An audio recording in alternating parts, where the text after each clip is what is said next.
네, 오늘 도움 말씀을 위해 가톨릭대학교 대전 성모병원 산부인과 정인철 교수 나오셨습니다. 교수님 안녕하세요. 안녕하십니까. 네, 교수님, 이제 여성들이 산부인과 정기 검진을 받다 보면 가장 많이 가지고 있는 양성 질환 중에 하나가 자궁근종이 아닐까 싶은데요. 이런 이야기가 또 있더라고요. 폐경이 오면 자궁근종의 사이즈가 저절로 줄어들기 때문에 조금은 안심해도 괜찮다. 이런 이야기를 하시더라고요. 네, 그래서 또 폐경이 지난 여성분들은 산부인과를 잘 안 찾으시는 분들도 계시던데 이게 맞는 얘기인가요? 네, 일부는 맞고요. 일부는 좀 틀린 말이기도 합니다. 자궁근종이 일반적으로는 20대 초반에 발생해서 폐경기까지 지속적으로 커지는 혹이기 때문에 잘 관리를 받으시다가 폐경이 되고 나면 여성 호르몬이 더 이상 나오지 않아서 그 크기가 줄어든다고 알려져 있고 대부분의 경우에는 그렇게 줄어드는 게 맞습니다. 하지만 폐경기 이후에도 자궁근종이 커지는 경우가 분명히 있고 이렇게 커지게 되는 자궁근종은 악성화 경향이 있기 때문에 암으로 발전하기 전에 치료를 반드시 필요로 하는 부분들이 있습니다. 따라서 이런 분들한테는 적극적으로 관리를 해보시는 것이 좋기 때문에 정기적인 관찰이 꼭 필요하다고 말씀드릴 수 있겠습니다. 네, 이처럼 우리가 일부 잘못 알고 있는 정보들도 있는데요. 오늘 자궁근종과 난소낭종에 대해서 자세히 살펴보도록 하겠습니다. 먼저 자궁근종에 대해서 어떤 건지부터 한번 짚어주실까요? 자궁근종은 자궁평활근의 근육세포가 과도하게 증식을 하면서 덩어리 형태로 만들어지는 걸 이야기하고 있습니다. 근육층에 있는 세포의 원래 모양은 마치 옥수수대처럼 길쭉한 모양을 가지고 있습니다. 세포가 원래 기능을 할 수 있게끔 그렇게 세팅이 되어 있고 그런 형태를 가지고 있게 되는데 유전자의 핵에서 유전자 변이를 일으키게 되면서 원래 특유의 모양과 기능을 잃어버린다고 생각하시면 되실 것 같습니다. 과도하게 증식을 하면서 그 크기가 1년에 보통 1cm씩 커지는 그런 형태로 바뀌게 됩니다. 이렇게 되면 새로운 질환이 발생할 수 있고 원래 기능을 상실한다라고 볼 수 있겠고요. 여성에서 가장 발생이 흔한 양성 혹이다라고 볼 수 있겠습니다. 네. 사진에 보시는 것처럼 하나의 세포가 커졌을 때 이렇게 큰 혹을 하나만 만드는 경우도 있는데 시간 차이를 두고 여러 개의 세포가 유전자 변이를 가지게 된다면 한 사람 몸에서 이렇게 많은 자궁근종이 발생하는 경우도 있습니다. 네, 그럼 가장 작은 자궁근종의 사이즈도 궁금하고요. 가장 큰 경우는 한 몇 센티까지? 제가 자랄까요? 수술했던 경우에는 약 25cm 정도까지 커져서 오신 분도 계셨고요. 네. 그만큼 자기 몸에 관심이 없었을 수도 있다는 얘기죠. 작은 경우에는 우리가 수술을 할 때 가능한 한 자궁근종을 모두 다 제거하는 걸 원칙으로 하고 있기 때문에 0.5에서 0.8cm까지 제거가 가능하다고 볼 수 있겠습니다. 네. 말씀해 주신 대로 이 사람마다 생기는 혹의 개수나 크기도 참 다양한 네. 것 같은데요. 얼마나 자주 발생하는지 유병률 같은 것도 궁금합니다.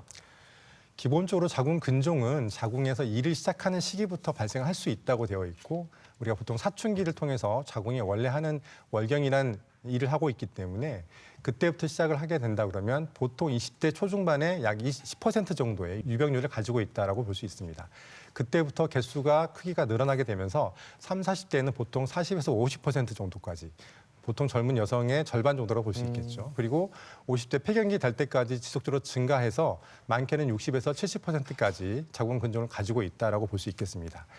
크기가 작아서 점점 커지게 되는 30, 40대가 되게 되면 보통 증상을 가지게 되고 보통 이런 증상이 있을 때 병원을 내원하기 때문에 병원에 오시는 가장 흔한 시기는 보통 30대에서 40대 초중반이라고 볼 수 있겠습니다. 네, 이 자궁근종의 유병률 60에서 70%까지 가니까 굉장히 흔한 질환인데요. 이 자궁근종이 있는 여성들의 경우에 나타나는 증상 중에 가장 흔한 게 이제 출혈, 통증일 겁니다. 이 정확한 증상도 한번 말씀해 주실까요? 자궁근종이 생기는 게 자궁이란 위치에 있기 때문에 자궁의 원래 기능을 따져볼 수 있는데요. 원래 기능이라는 게 원래 임신을 준비하다가 임신이 안 되면 월경의 형태로 원래 있던 것들을 새롭게 바꿔주는 형태를 가지게 되는데 그래서 따라서 출혈성 경향이 많이 보여주는 경우가 있습니다. 그래서 월경 기간이 길어진다거나 월경 기간에 덩어리 피가 나온다거나 아니면 월경 기간이 아님에도 불구하고 출혈을 보이는 경우가 있을 수가 있고요. 이것 때문에 빈혈이 발생하거나 피로감이 발생할 수 있다는 부분입니다.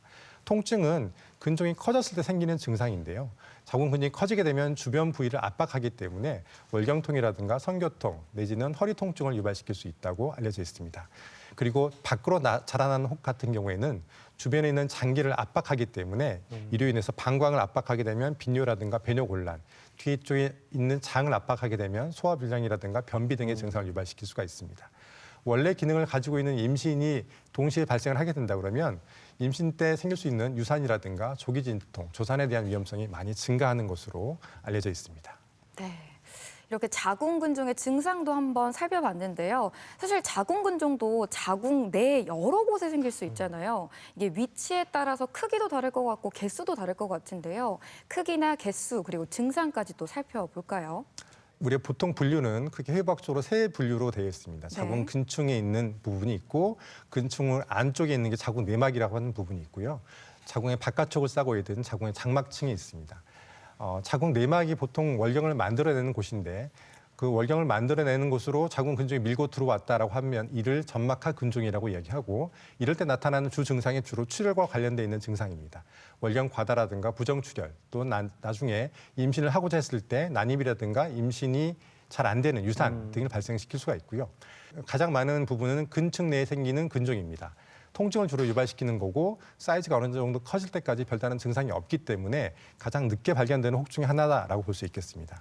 바깥쪽으로 튀어나오는 장막하 근종이 있는데 장막하 근종은 아까 말씀드린 것처럼 주변에 있는 장기를 누를 수 있다는 그런 특징적인 소견이 있고 이럴 경우에는 빈뇨라든가 소화불량, 변비 등을 유발시킬 수 있다라는 부분으로 되어 있어서 근종은 그 위치에 따라서 그 크기가 얼마나 커지냐에 따라서 각각 나타나는 증상이 조금씩 다를 수 있다 볼 수 있습니다. 네. 그리고 자궁의 사실 사이즈가 한 주먹만 하지 않나요? 한 요만하지 않나요? 근데 여기서 아까 말씀하셨던 대로 크기가 한 20cm 정도의 자궁근종이 자라면 이걸 어떻게 알아차리지 못하죠? 그게 궁금하거든요. 눌렀을 때 딱딱하다거나 뭐 이런 증상은 저희가 발견할 수 없는 건가요? 일반적으로 어느 정도 크기가 커지게 되면 발견되는 게 쉽게 느껴지긴 합니다. 가장 쉽게 느껴질 때가 언제냐 그러면 주무시고 일어나셨을 때 약간 네. 공복 상태에다가 화장실 다녀온 이후에 편안하게 누운 상태에서 자기 복부를 눌러보게 되면 훨씬 편하게 만져볼 수는 있겠죠. 근데 일반적으로 자궁 크기를 보자면 자기 주먹 크기의 3분의 2 정도가 되는 게 맞습니다. 만져지진 않겠죠. 만져지진 않는데 일반적으로 이제 체중이 좀 증가하다 보니까 마치 아랫배가 나온 것처럼 서서히 커지는 경향 그리고 이게 수년에 걸쳐서 천천히 발생되기 때문에 그냥 살이 찌는 것으로 오해하는 경우가 있을 수 있다는 얘기죠. 그래서 네. 마른 여성에서는 쉽게 느껴질 수 있겠지만은 어느 정도 체중이 증가한 비만인 여성에서는 잘 느껴지지 않기 때문에 늦게 나오시는 경우가 많이 있습니다. 네, 역시나 적극적인 검사가 중요할 것 같습니다. 자, 그럼 방송을 보시는 분들이 도대체 왜 이 자궁근종이 생기는지 이유가 궁금하실 것 같은데요. 이 원인과 위험 인자도 한번 짚어볼까요? 자궁 근종이 생기는 원인은 아까 말씀드렸듯이 해부학적으로는 자궁 근육 내에 있는 세포의 단일 세포에서 유전자의 변이 때문에 생기는 것으로 알려져 있습니다. 네. 하지만 그런 유전자 경향에 대해서는 아직까지 많은 논쟁거리가 있는 부분이 있습니다. 기본적으로는 인종 간의 자궁 근종 발생 차이가 있다고 알려져 있고요. 네. 보통 흑인에서 좀 더 많이 발생한다고 알려져 있습니다. 그리고 일촌 이내 자기 어머니라든가 아니면 친자매 간의 자궁 근종이 특히 다발성으로 있는 경우에는 그런 발생할 수 있는 위험성이 훨씬 더 크다라고 알려져 있고요. 염색체 변이가 연관성이 있기 때문에 염색체를 같이 공유하고 있는 일란성 쌍둥이에서는 조금 더 연관성이 있어 보인다는 부분이 있습니다. 네. 하지만 일반적으로 유병률이 높은 편이기 때문에 어느 한 가지 이유 때문이라고 보기는 어려울 것 같습니다. 네. 그리고 여성 호르몬에 대해서 노출이 된 만큼 그 크기가 커지게 되고 개수가 늘어나기 때문에 내가 월경하는 횟수가 많다라고 판단이 된다면 그만큼 노출된 위험이 높다라고 볼 수 있겠는데요.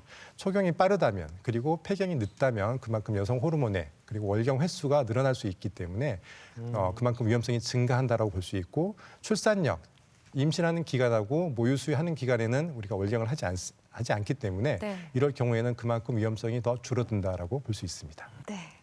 이렇게 자궁근종의 원인과 위험 인자까지 살펴봤는데요. 이 다음으로 살펴볼 질환은요, 난소낭종입니다. 이 자궁의 바로 옆에 붙어 있는 기관인데요. 이 난소낭종에 대해 살펴보기 전에 난소는 무엇일지 정의와 역할도 한번 좀 살펴볼까요? 네. 난소는 원래 두 가지 기능을 가지고 있습니다. 우리가 인간으로서 가장 기본적인 생식 기능이 있고요. 이 생식 기능의 기본은 내 유전자를 자식 세포한테 물려주는 역할을 하게 되는데 임신을 시키기 위한 난자를 키우는 방을 만드는 이게 난소의 역할을 하게 되는 거고 그러면서 부가적으로 여성 호르몬을 동시에 만들어내게 됩니다. 네. 배란이라는 과정과 여성 호르몬을 만들어내는 과정이 동시성이 있기 때문에 따로따로 만들어내는 게 아니고 난자를 키우는 방을 만들면서 여성 호르몬을 거기에서 만들어내면서 생리 주기를 가지게 되는 이런 기능을 가지고 있는 게 난소라고 볼 수 있습니다. 네. 이런 역할을 하는 난소에 생기는 양성 종양, 이 난소 낭종에 대해서도 한번 살펴보겠습니다. 어떤 질환입니까? 우리 몸에 있는 모든 기관은 혹을 만들어낼 수 있습니다. 그 혹을 분류하는 기준은 양성이냐 악성이냐라고 표현하게 되고요. 악성을 보통 우리가 암이라고 표현하게 되는 거죠. 난소암을 제외하고서는 난소가 비교적 한 달에 한 번씩 정기적으로 배란이라는 과정을 하면서 굉장히 다이나믹하게 종양을 만들었다가 사라지게 하는 역할을 하게 됩니다. 대부분의 난소에 생긴 난소 종양을 난소 낭종이라고 표현하게 되고요. 가장 쉽게 우리들이 일반적으로 이야기할 때 난소에 생긴 물혹 정도라고 표현하는 물혹. 것이 네. 맞겠습니다.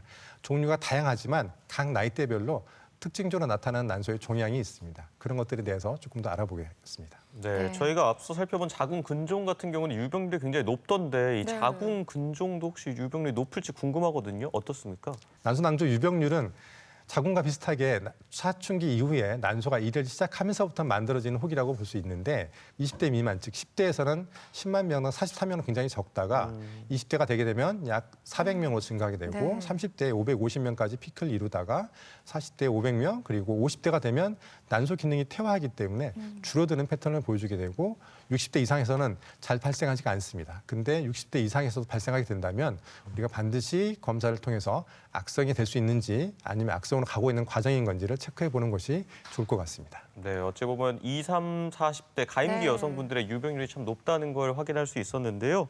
이 자궁 근종 같은 경우에는 생기는 위치에 따라서 뭐 장막하, 점막하 이런 식으로 나눌 수 있었는데 이 난소 낭종은 종류가 어떻게 나뉠 수 있을까요?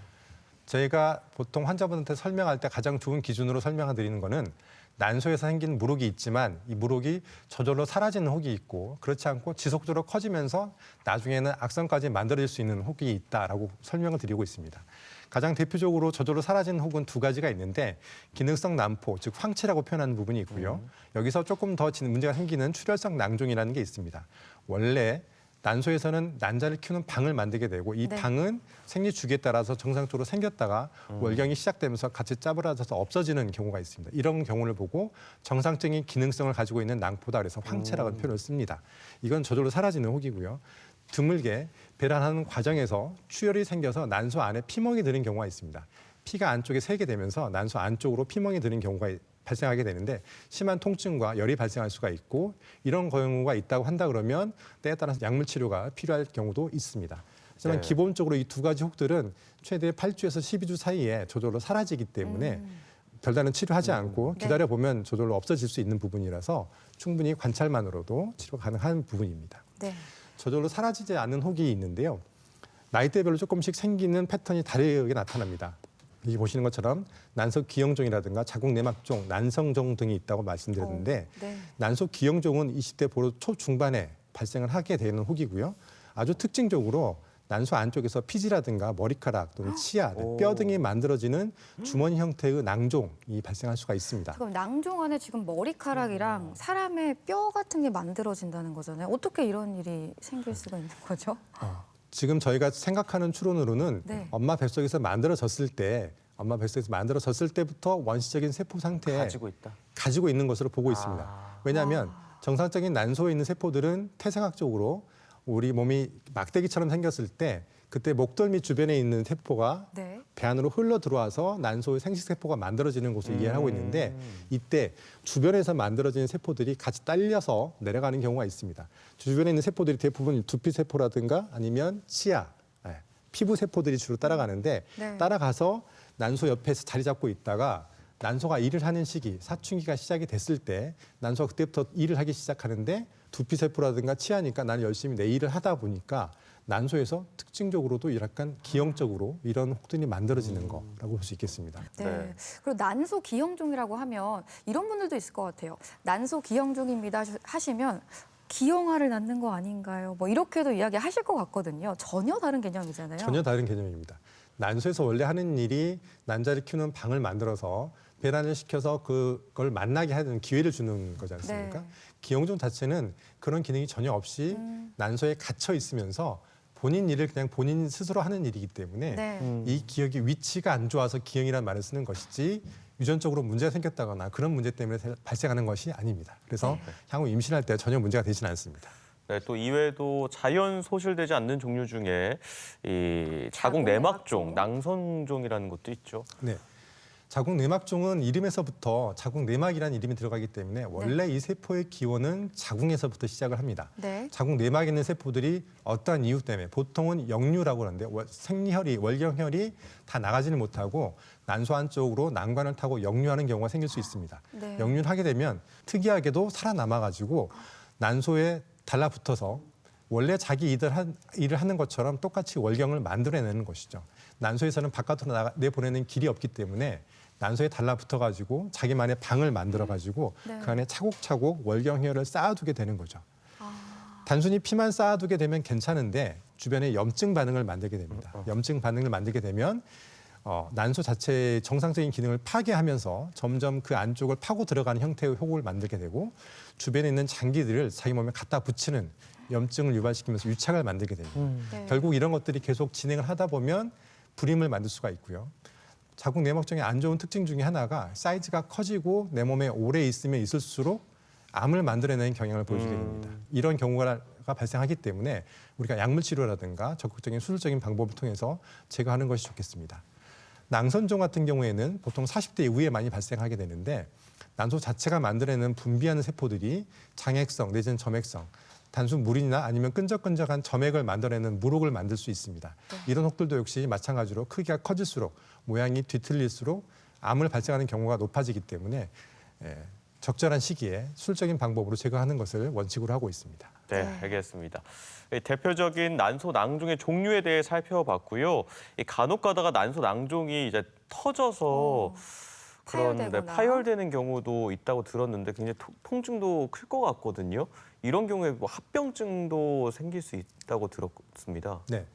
난소 낭종 기본적으로 기능성 낭종 같은 경우에는 그 크기가 2에서 2.5cm까지가 커지다가 결국엔 저절로 사라지는 혹들인데 어떠한 이유에서 그 크기가 커졌을 때 내지는 아까 말씀드린 것처럼 출혈성 낭종이 있을 때는 그 크기가 부위가 계속해서 커지기 때문에 그것도 급속도로 커지기 때문에 네. 파열이 되는 경우가 있습니다. 파열이 되게 되면 안쪽에 있는 내용물에 따라서 나타나는 증상이 조금씩 다릅니다. 출혈성 낭종 같은 경우에는 피만 차 있기 때문에 통증을 유발시키게 되고 피만 제 시간에 멎는다고 한다 그러면 큰 문제가 없는데 안쪽에 아까 봤던 기형종이라든가 아니면 자궁 내막종 같이 내용물이 염증을 유발시킬 수 있는 경우에는 복막염까지 유발시킬 수가 있습니다. 네. 그래서 난소 낭종에 파열이 있을 때는 제일 먼저 어떤 종류의 혹이 파열이 됐는지 확인을 해보는 것이 좋겠고 거기에 맞춰서 혈압이나 다른 문제가 없다 그러면 관찰만으로 가능하지만 문제가 있을 경우에는 적극적으로 수술적인 방법으로 응급수술을 통해서 치료를 해주시는 것이 좋겠다라는 부분이고요. 파열이 되면 아까 통증이 있다고 하셨잖아요. 그 통증이 보통 우리가 겪는 생리통 정도의 통증일까요? 아니면 어느 정도의 통증이? 보통의 생리통이 우리가 1점에서 10점 만점을 죽을 만큼의 통증이 10점이라고 본다고 한다면 네. 생리통이 보통 5점, 6점이면 심한 편이거든요. 네. 난소 낭종의 파열은 갑자기 급속한 동조의 통증입니다. 보통 9점에서 10점 정도 죽을 듯이 아프다고 이야기하시거든요. 출혈 때문에 생긴 낭종이 터지게 되면 급속하게 터지기 때문에 통증이 훨씬 심합니다. 네. 그리고 또 하나의 특징이 안에 있는 내용물이 장으로 다 퍼져가면서 장의 전반적인 염증을 유발시킬 수 있기 때문에 네. 통증의 강도는 훨씬 심하다고 볼 수 있겠죠. 그래서 보통 파열이 생기게 되면 응급실에 오지 않고서는 그냥 집에서 버틸 수가 있기는 없죠. 힘들어서 그 정도의 통증이다. 그 정도의 통증이라고 보실 수 있습니다. 아이고. 네. 그리고 또 저희가 파열에 대해서 살펴봤는데요. 또 이게 꼬인다고도 하더라고요. 염전이라고 하죠. 네. 난소는 기본적으로 빨랫줄에 널려 있는 아주 조그마한 빨래라고 생각하시는 게 맞습니다. 약간 대롱대롱 매달려 있는 매달려 느낌이죠. 있죠. 매달려 네. 있는데 외부의 영향이라든가 즉 바람이 분다고 해서 빨래가 쉽게 돌아가지는 않지 않습니까? 근데 네. 마치 부피가 커져 있을 때는 바람의 영향을 많이 받는 것처럼 난소도 혹이 됐을 경우에는 몸 뒤척 있는 것만으로도 쉽게 뒤집어질 수 있습니다. 뒤집어지게 되면 혈류량이 감소를 하게 되면서 안쪽에 있는 내용물이 괴사가 생길 수가 있겠습니다. 그래서 이렇게 되게 된다 그러면 파열은 한번 터지고 난 다음에 통증이 지속되는데 염전이 됐을 때는 통증이 있다 없다를 반복하게 되는 거죠.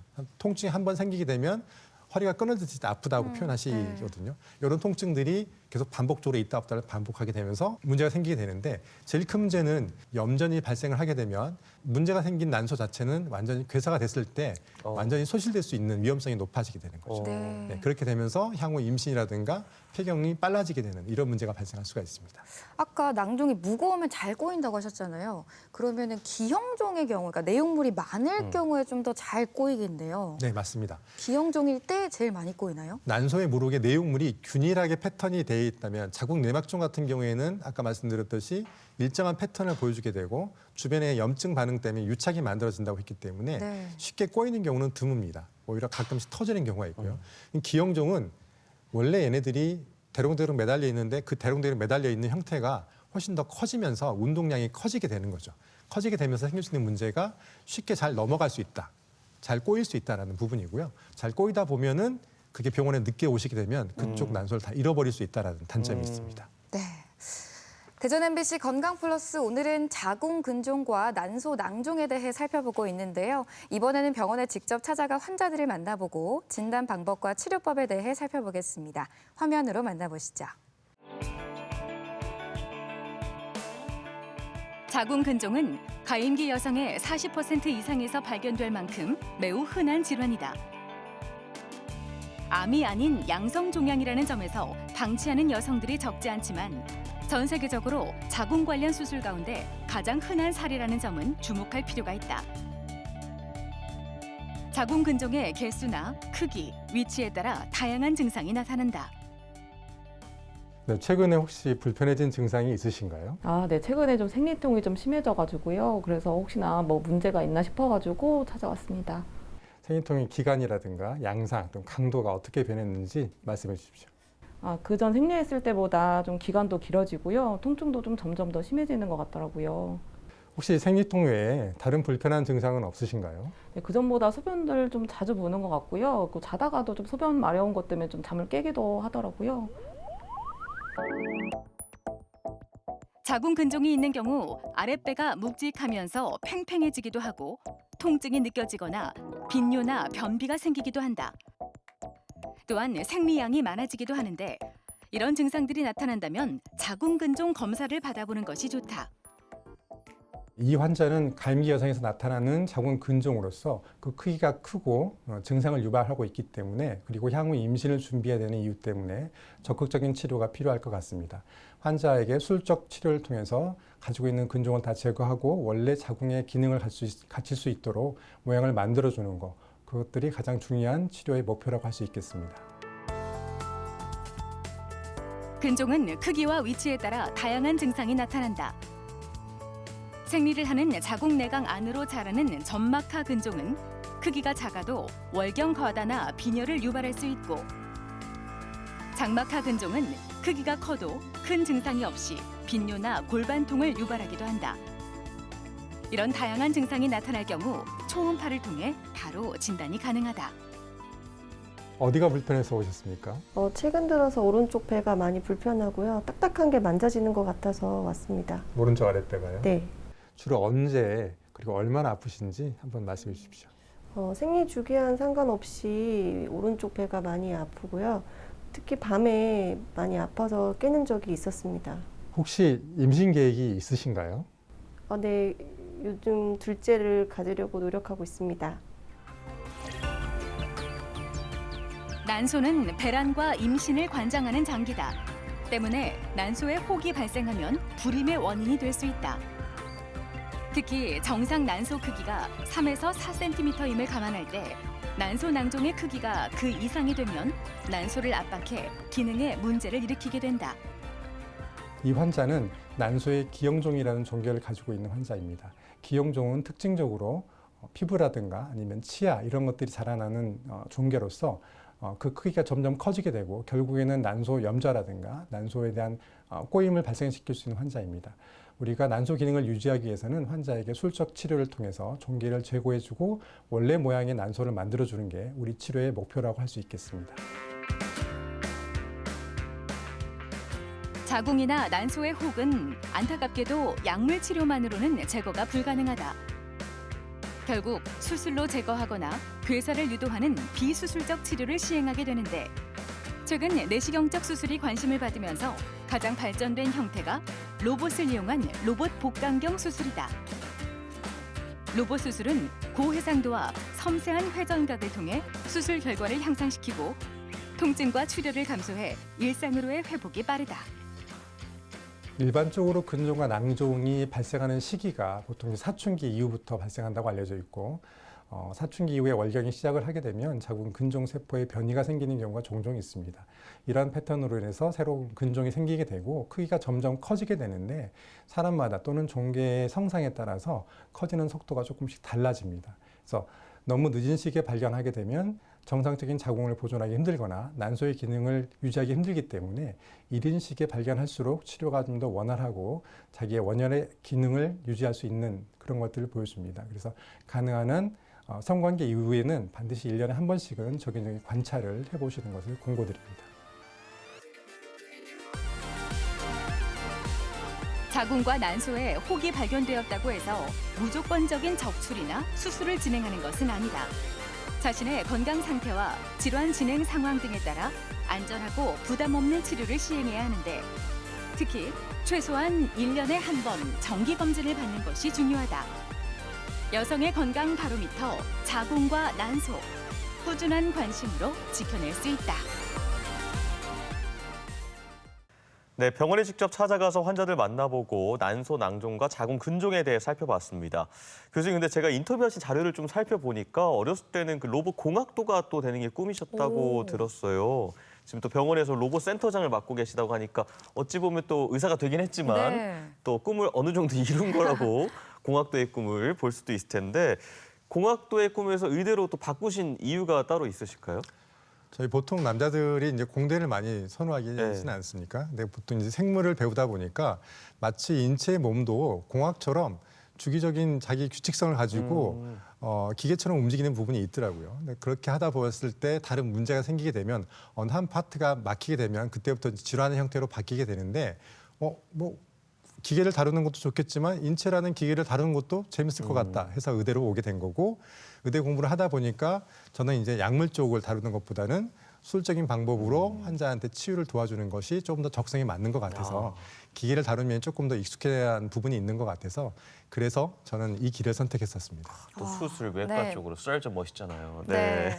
또 아무래도 오늘 주제가 또 여성 질환을 다루고 있다 보니까 네. 저번에 또 희영 씨가 또 궁금하신 것도 있을 것 같은데 혹시 맞아요. 개인적으로? 사실 이런 부분은 어떻게 좀 물어보기가 조금 민감하기도 한데 아까 이제 자궁근종의 여러 가지 뭐 원인이나 뭐 증상 중에 하나가 이제 생리양 과다라고 하셨잖아요. 근데 사실 생리양이라는 게 이제 개인차가 있기도 하고 또 날짜에 따라서도 다르거든요.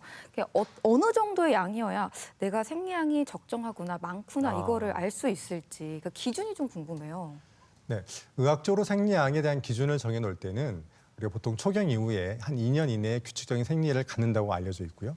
이렇게 가져진 생리양 자체를 우리가 보통 생리 주기를 따져봤을 때 25일에서 35일 주기를 정상적인 생리 주기라고 이야기를 하고 있습니다. 네. 그래서 최대한 한 달 반, 45일 주기까지는 우리가 정상으로 치고 있고 그 주기를 벗어나게 되면 생리가 너무 늦게 된다 아니면 너무 빨라진다라고 이야기를 하고 있습니다. 생리양을 따져보자 그러면 생리양은 우리가 보통 이야기했을 때 첫째 날 양이 좀 적다가 둘째 날, 셋째 날 양이 좀 늘어나고 넷째 날부터 양이 줄어드는 것으로 보통 이야기를 하고 있고 양이 많을 때 우리가 보통 환자분한테 여쭤볼 때는 이렇게 여쭤봅니다. 2시간마다 혹시 패드를 바꿔야 되는지. 근데 패드를 바꾸는 것도 환자 본인이 네. 나는 조금만 묻어도 바꾸는 패턴이 있고요. 보통 다 적실 때까지 버티다가 바꾸시는 분도 계시지 않습니까? 보통 이야기할 때는 절반 이상을 적셨을 때 바꾼다고 한다면 네. 2시간마다 바꿔야 되는지 하루에 많은 날 6번 이상 바꿔야 되는지 그리고 주무실 때 오버나이트 패드를 좀 큰 걸 네. 하지 않습니까? 그게 넘친 적이 있는지 이렇게 해가지고 저희가 여쭤봅니다. 일반적으로 그렇게 됐을 때는 생리 한 주기당 우리 조그마한 야쿠르트병 하나 정도, 60cc 네. 정도라고 얘기하거든요. 그 정도가 생리양이 월경량이라고 볼 수 있겠는데 그 양보다 훨씬 많다고 표현을 해볼 수가 있고 이렇게 된다 그러면 빈혈을 유발시킬 수 있기 때문에 반드시 빈혈 검사를 같이 시행을 해보고 있습니다. 네, 그리고 또 궁금한 게 양도 있는데 혹시 기간의 경우 원래는 한 5일 정도면 끝나는데 한 2주까지 이렇게 길게 넘어갔을 때 이 정도는 문제가 없는 걸까요? 정상적인 생리는 보통 이틀에서 5일 정도가 평균이고 최장 7일까지 저희가 하나의 월경 기간이라고 볼 수 있겠는데 7일을 넘어가게 되면 그때부터는 월경이 아니고 출혈로 봐야 됩니다. 네. 자궁 내 출혈이죠. 비정상적인 자궁 내 출혈이 있는 거고 네. 이렇게 됐을 때는 반드시 그런 출혈을 유발시킬 수 있는 요인이 있다라고 보는 거고 그 원인이 되는 걸 저희가 찾는 게 저희 진료의 목표라고 될 수 있겠습니다. 그래서 반드시 본인의 생리 주기가 일주일을 넘어간다고 한다면 꼭 산부인과에 오셔가지고 진료를 받아보시는 것이 좋겠습니다. 네.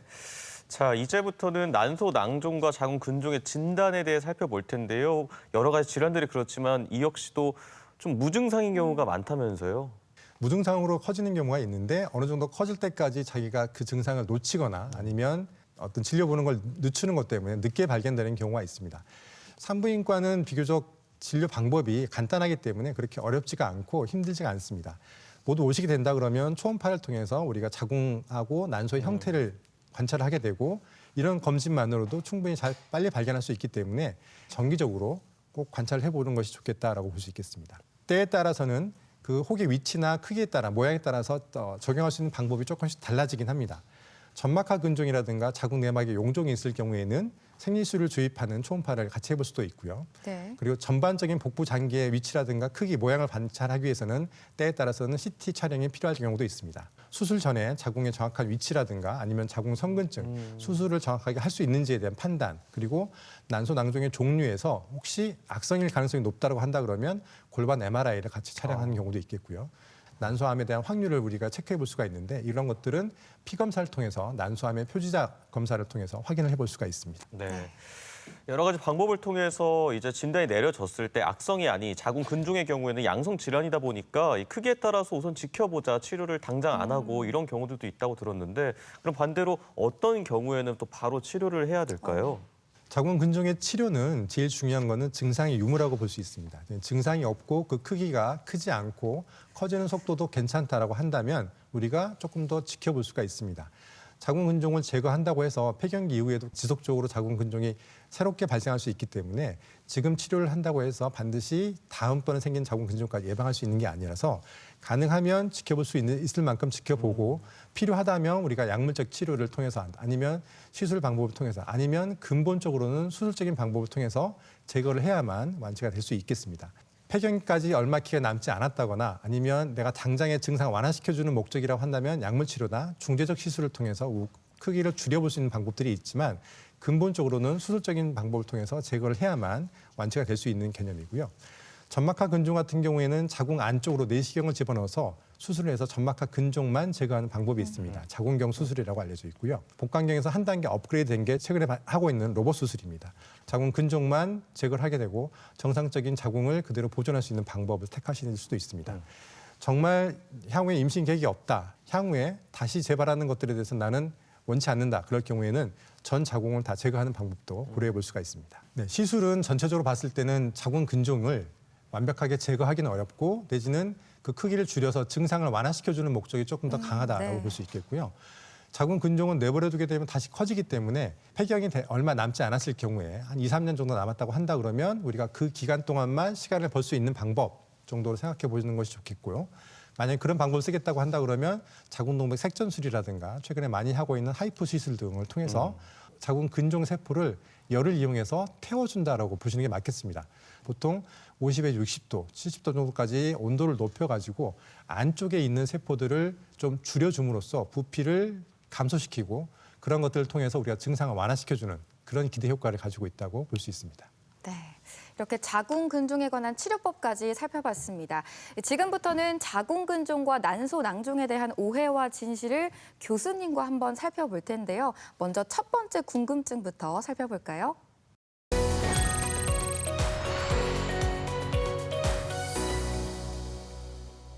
30세에 결혼을 앞둔 여성입니다.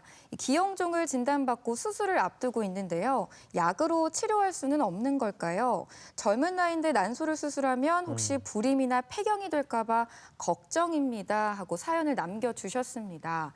아무래도 난소 쪽을 건드리면 기능이 좀 떨어지다 보니까 폐경이라든지 난임이라든지 걱정이 많으실 것 같아요. 어떨까요? 저희 보통 난소 낭종은 종류에 따라서 저절로 없어지는 혹이 있고 때에 따라서는 약물적인 치료를 먼저 할 수도 있고요.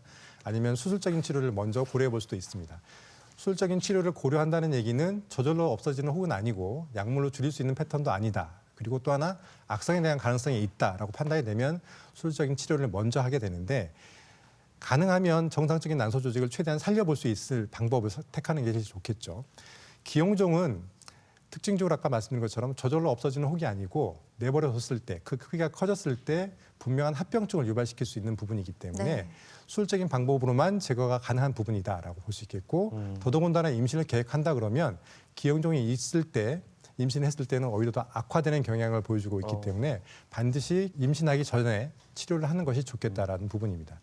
저희가 수술을 선택하게 된다 그러면 난소 낭종은 특징적으로 난소 안에서 바깥쪽으로 커지는 물혹이다 보니까 정상 조직을 소비시키면서 커지는 혹이라서 수술적인 방법을 택할 때는 최대한 정상적인 난소 조직을 남겨두고 치료하는 방법을 선택하는 것이 좋겠습니다. 그리고 이렇게 치료하는 것이 향후에 생길 수 있는 조기 난소 부전이라든가 조기 폐경 내지는 불임으로 갈 수 있는 것들을 예방하는 가장 좋은 치료 방법이라고 볼 수 있습니다. 네. 오히려 임신을 원할수록 빠른 네. 치료를 하는 게 도움이 되겠네요. 맞습니다. 그리고 난소를 건드리면 이런 이야기도 있더라고요. 난소를 건드리면 여성 호르몬이 좀 줄기 때문에 뭐 젊은 나이지만 골다공증이 생길 가능성이 높다.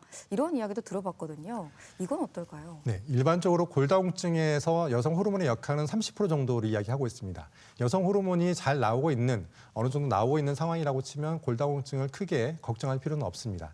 대신 난소 기능이 일찍 소비가 되면서 조기 폐경이 발생을 하게 되면 그때부터는 그만큼 빨리 골다공증이 쉽게 발생할 수 있어서 조기 폐경 여부가 가장 중요한 부분이 되겠고요. 수술 여부는 난소 기능이 살아있다고 한다면 그다지 크게 영향을 주지는 않습니다.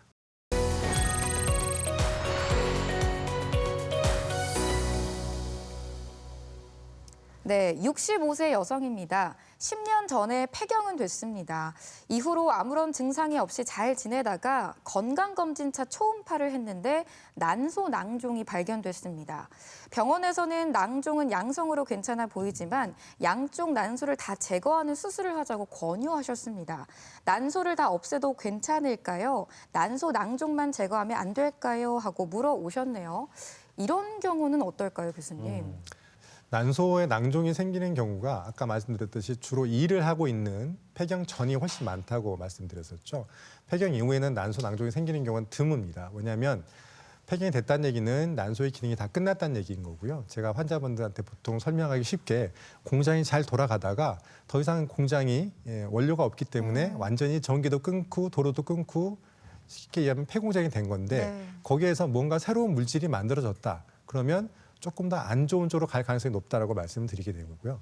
그 크기가 조금씩 변화가 생긴다고 한다면 기본적으로는 수술을 통해서 제거를 하는 것이 향후에 생길 수 있는 암 발생 위험성을 줄일 수 있는 방법이다라고 설명을 드립니다.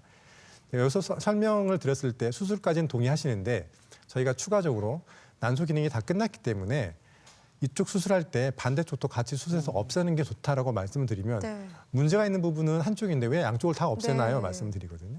그렇게 되게 되면 난소의 기능이라는 게 혹이 생겼다고 한다면 반대쪽에서도 혹이 생길 수 있는 가능성이 충분히 높아집니다.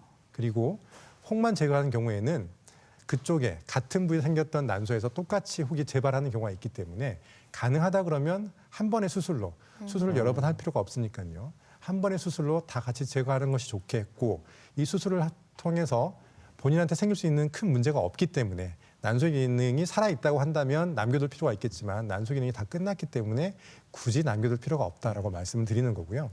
그러면 대부분 양쪽 다 수술하는 거에 동의하시는데 아주 민감하신 분들은 그래도 난 낭종만 수술했으면 좋겠다라고 하시는데 충분히 그렇게 하실 수가 있습니다. 만약에 그렇게 하신다 그러면 대신 정기적으로 꾸준하게 관리를 잘 받으셔야 한다. 이렇게 말씀드릴 수 있습니다. 네, 어떻게 보면 사전 예방적 차원에서 양쪽 다 수술을 하는 건데 네. 아마 개인에 따라서 상담 받으시고 최선의 결과를 찾으시면 될 것 같습니다.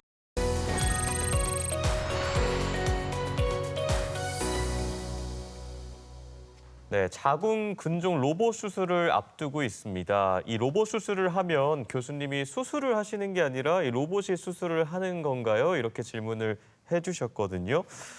이게 사실 뭐 당연히 이제 로봇을 교수님께서 조정하고 네. 다 하시겠지만 또 이 로봇 수술 방법에 대해서 어떤 식으로 이루어지는지 궁금해하실 것 같아요. 어떻게 이루어집니까?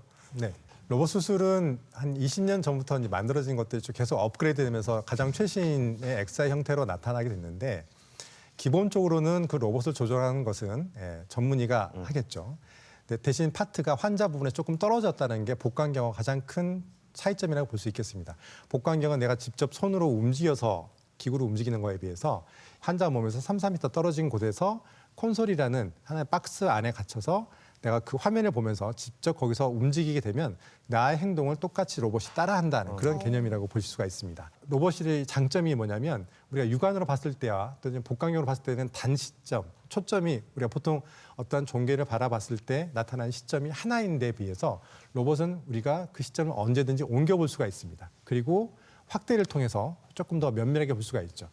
처음에 비뇨기과에서 수술을 많이 하실 때는 전립선 암에서 우리가 보통 이야기하는 신경을 살려볼 수 있다는 장점이 있었기 때문에 많이 하셨었고 그것도 역시 똑같이 산부인과로 옮겨왔을 때도 자궁을 잘 보존하기 위한 방법, 난소의 기능을 잘 보존하기 위한 방법으로 우리가 조그만 혈관들을 조금씩 살려볼 수 있다는 장점이 크기 때문에 그것 때문에 우리가 로봇 수술을 많이 진행을 해왔었습니다. 그래서 이런 것들을 통해서 봤을 때 로봇 수술을 하게 되면 조금 더 우리가 시간이 걸리고 비용적인 면이 좀 있긴 하지만 우리가 원활하게 조금 더 편안하게 그리고 안정적으로 수술을 진행할 수 있다는 장점이 있습니다.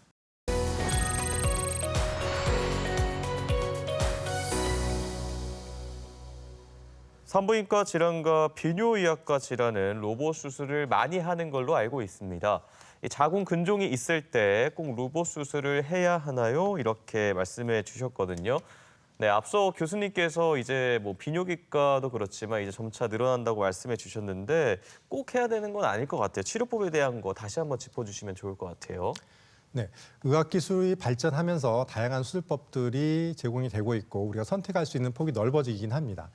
자궁 근종의 치료는 매우 다양하고 경우에 따라서는 자궁경, 복강경, 로봇 수술 내지는 수술이 굳이 필요하지 않는 비수술적 방법들도 고려해 볼 수가 있습니다. 제일 중요하게 생각하는 거는 이 자궁 근종의 위치라든가 환자의 나이 그리고 이 환자분이 향후에 임신을 하실지 이 임신 계획 여부가 중요하다고 볼 수 있겠습니다. 향후 임신이 가능하고 임신과 관련되어 있는 자궁의 기능을 잘 유지하기 위해서는 우리가 원래 있던 모양을 잘 유지해 볼 수 있는 거.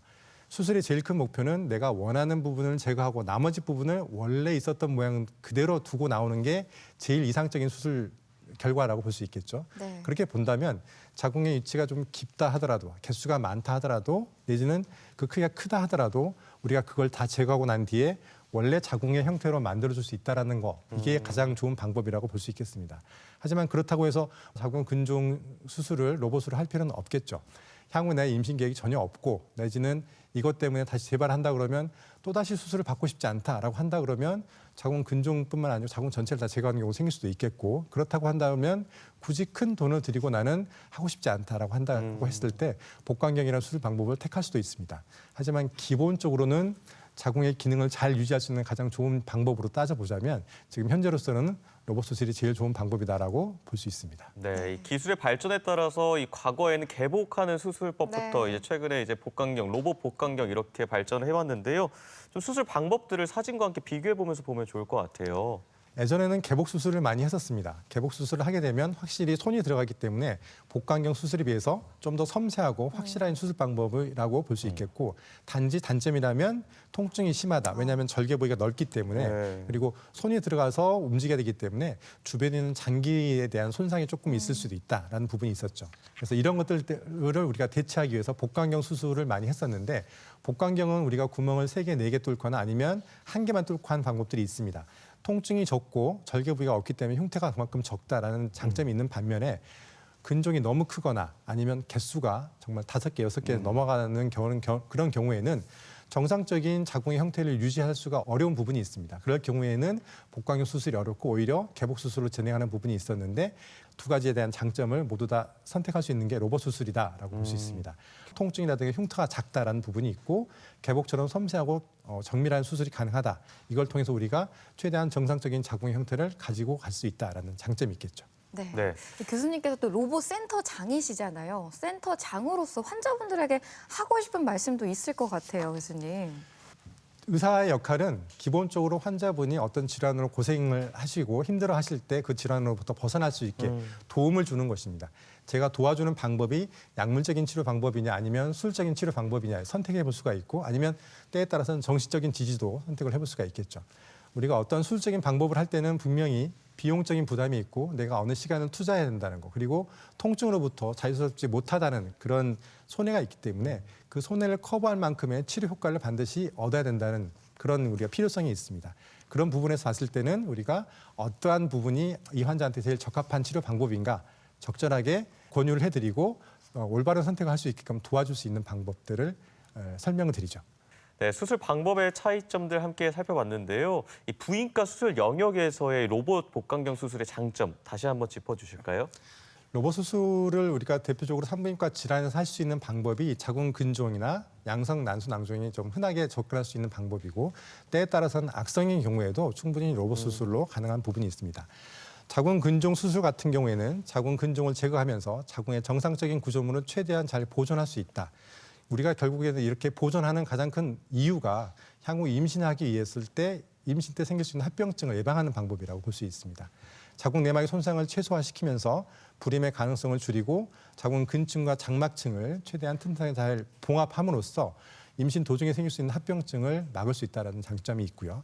난소 낭종 같은 경우에는 아까 말씀드렸듯이 정상적인 난소 조직을 잘 보존할 수 있는 방법들 그리고 최소화시킬 수 있는 방법들에 대해서 이야기되고 있는데 로봇 복강경 기구가 팔처럼 내 손처럼 관절이 있으면서 움직이기 때문에 우리가 원하는 지점에 가서 원하는 부분만 빼낼 수 있다라는 부분이 있습니다. 그래서 정상적인 난소 조직의 손상을 최소화시킬 수 있어서 우리가 부가적으로 향후의 임신 계획이라든가 조기 폐경 내지는 난소의 기능을 잘 보존할 수 있는 방법으로서 로봇 수술은 우리 선택할 수 있는 최선의 방법일 수 있겠다라고 말씀드릴 수 있습니다. 대전 MBC 건강플러스 오늘 자궁 근종과 난소 낭종에 대해 이야기 나눠보고 있는데요. 이번에는 시청자 여러분이 남겨주신 궁금증 풀어보겠습니다. 네, 시청자 여러분께서 남겨주신 궁금증 하나씩 풀어보도록 하겠습니다. 먼저 첫 번째 궁금증인데요. 40대 주부입니다. 정기검진을 받으러 갔는데 자궁에 폴립이 생겼다고 합니다. 그 자리에서 제거하는 시술을 받았는데 이 자궁 폴립과 자궁 근종은 다른 건가요? 자궁 근종을 예방하는 생활 습관은 없는 걸까요? 하고 물어오셨네요. 어떤 생활 습관이 있을까요, 교수님? 네, 자궁 근종과 자궁 내막 용종, 폴립이라고 보통 이야기했을 때 용종이라고 표현하는데 자궁 내막 용종은 생기는 기원이 조금 다르다고 볼 수 있습니다. 자궁 근종은 근육층에 생긴 세포가 앞으로 튀어나와 있는 부분이고요. 자궁 내막에 생긴 용종은 자궁 내막에 있는 세포가 살점이 자라나는 것처럼 튀어나와서 출혈 등에 대한 증상을 유발시킬 수 있는 부분입니다. 그래서 이 두 가지는 좀 다른 거고 자궁 내막에 용종이 있을 때는 아까 봤던 것처럼 자궁 내시경을 통해서 용종을 절제하는 용종 절제술을 시행을 해볼 수가 있습니다. 마찬가지로 용종이 보인다고 해서 모두 다 치료를 하는 게 아니고 증상이 생기거나 아니면 그 크기가 보통 1.5cm 이상 커졌을 때 저희들이 수술하자고 말씀을 드립니다. 자궁 근종을 예방할 수 있는 생활법이 있냐? 자궁 근종이 생기는 게 보통 유전자의 변이라고 말씀드렸잖아요. 염색체 변이 때문에 생기는 거라서 내가 그걸 조절할 수는 없습니다. 하지만 아까 말씀드렸던 것처럼 여성 호르몬에 노출되는 정도에 따라서 그 크기가 커지는 속도라든가 개수가 늘어나는 경향이 있기 때문에 조금 더 건강한 생활 습관, 비만 체중 유지를 하면서 우리가 식생활 습관도 역시 너무 육류를 섭취하신다거나 아니면 기름이 많이 들어있는 음식을 섭취하는 것들이 오히려 이런 것들을 조금 더 많이 만들게 되고 크기를 빨리 커지게 한다는 보고가 있기 때문에 가급적이면 그런 것도 좀 줄여볼 수 있는 방법, 생활 습관을 가져보시는 것이 좋을 것 같습니다. 네, 다음 시청자 궁금증 풀어보도록 하겠습니다. 난소에 작은 혹이 있다는 이야기를 들었습니다.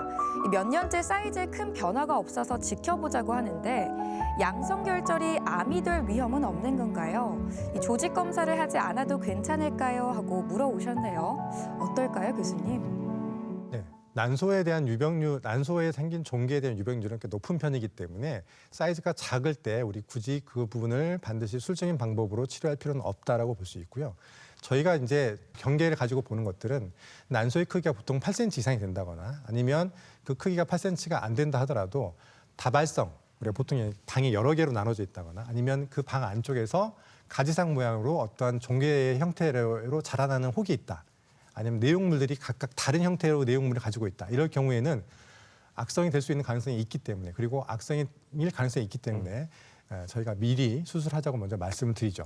양성 혹은 모든 양성 혹은 악성이 될 수 있는 가능성이 있습니다.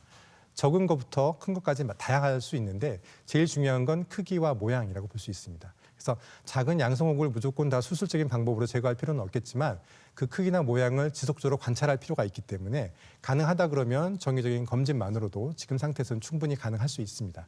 그리고 무엇보다도 이 혹을 가지고 있는 환자분의 나이가 중요한데요. 가임기 여성이라 그러면 충분히 저절로 없어질 수 있는 가능성이 있다. 그 추정하에 우리가 조금 더 지켜보자고 하는 말씀을 드리는 거고, 폐경 이후에는 저절로 사라지는 경우보다는 조금씩 커지는 경우가 있기 때문에 가급적이면 사이즈가 어느 정도 커지고 변화가 보인다고 한다면 적극적으로 치료를 하는 것이 좋겠다. 이렇게 말씀드릴 수 있습니다. 네. 끝으로 자궁 근종과 난소 낭종에 대해서 꼭 기억해야 할 점 한 문장으로 요약을 해볼 텐데요. 이 여성 양성 질환은 네모다. 교수님, 네모를 한번 채워주실까요?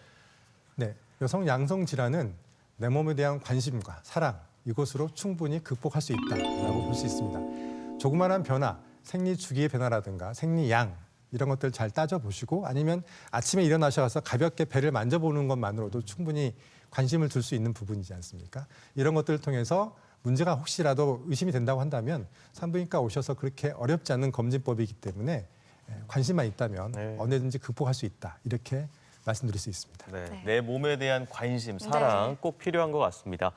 대전 MBC 건강플러스 오늘은 자궁 근종과 난소 낭종에 대해서 자세히 살펴봤습니다. 지금까지 도움 말씀에 산부인과 정인철 교수였습니다. 말씀 감사합니다. 고맙습니다. 감사합니다. 네, 건강플러스 저희가 준비한 내용은 오늘 여기까지입니다. 건강한 한 주 보내시고요. 저희는 다음 이 시간에 다시 인사드리겠습니다. 함께해 주신 여러분 고맙습니다.